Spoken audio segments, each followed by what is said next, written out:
నమస్తే welcome to YoYo TV.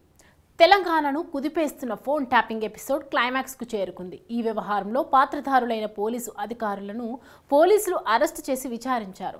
ఇక మిగిలింది సూత్రధారులే. ప్రస్తుతం పాత్రధారులంతా కస్టడీలో విచారణను ఎదుర్కొంటున్నారు. అప్పట్లో ఇంటెలిజెన్స్ చీఫ్గా వ్యవహరించిన ప్రభాకర్ రావు ఇప్పుడు అమెరికా నుంచి తెలంగాణకు వస్తున్నారు. ఆయన కూడా పోలీసుల విచారణకు హాజరైతే ఇంకా అనేక మంది అసలు సూత్రధారులు, తెర వెనుక నుంచి ట్యాపింగ్ వ్యవహారాన్ని మొత్తం నడిపించిన వారి పేర్లు బయటకు వస్తాయని అంచనాలు సాగుతున్నాయి.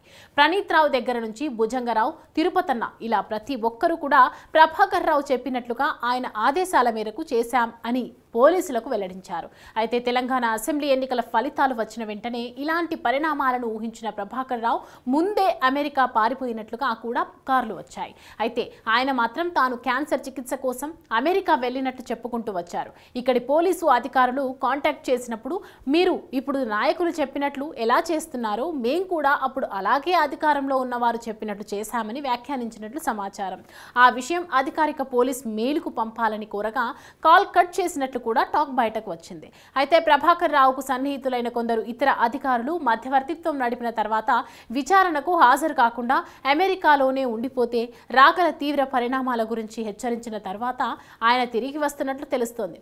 ఇప్పుడు విచారణను ఎదుర్కొన్న అధికారుల ద్వారానే కొందరు నాయకుల పేర్లు బయటకు వచ్చినట్లు తెలుస్తోంది. అయితే ప్రభాకర్ రావు వచ్చి పోలీసుల విచారణకు హాజరైతే అసలు కీలక సూత్రధారులు వెలుగులోకి వస్తారు. ఈ కేసులో ఇప్పటి వరకు 4గురిని అరెస్టు చేశారు స్పెషల్ టీం పోలీసులు. ప్రణీత్ రావు, భుజంగరావు, తిరుపతన్న, రాధాకిషన్ రావులను నిందితులుగా చేర్చారు. తాజా పరిణామాల నేపథ్యంలో త్వరలో రిటైర్డ్ ఐజీ కూడా పోలీసుల ఎదుట విచారణకు హాజరవుతారు. వీరిచ్చే వాంగ్మూలాల ఆధారంగా బీఆర్ఎస్ నాయకులకు నోటీసులు ఇచ్చేందుకు పోలీసులు సిద్ధమవుతున్నారు. అయితే ప్రభాకర్ రావు వచ్చిన తర్వాత వెల్లడించే పేర్ల గురించే చాలా చర్చ జరుగుతోంది.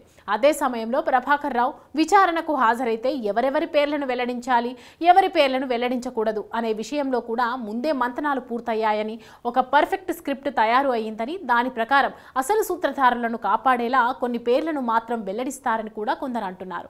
మరి ఈ ట్యాపింగ్ వ్యవహారం ఇంకా ఎన్నెన్ని మలుపులు తిరుగుతుందో చూడాలి.